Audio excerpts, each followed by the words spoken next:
G for God, S for horse, I for cow, I for elephant. कति पढाको क्या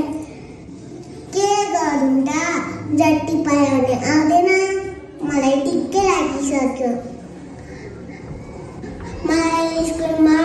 पढेन पढाइ त छैन पैसा मात्रै के भनेर लिन्छ के पढ्दैन भनेको टिचर भर्खर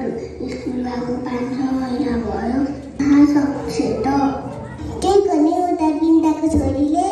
5 महिनामा सबै जानिसक्यो त्यही स्कुल राम्रो छ अर्को कुरा थाहा छैन मलाई अर्को वर्षमा म त्यही स्कुल पढाउने हो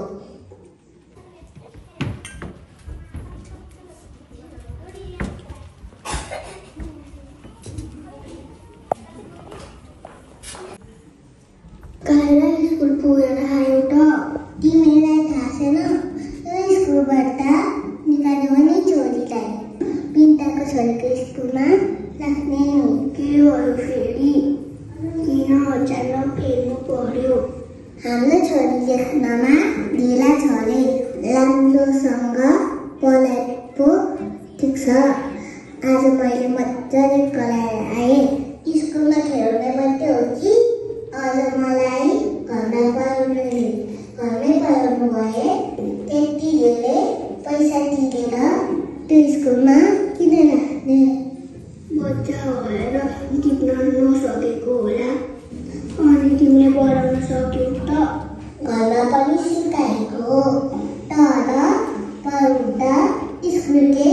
जिम्मेवारी हो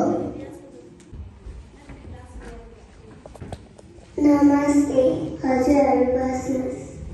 के सेवा गर्यो तपाईँहरूले हाम्रो बच्चालाई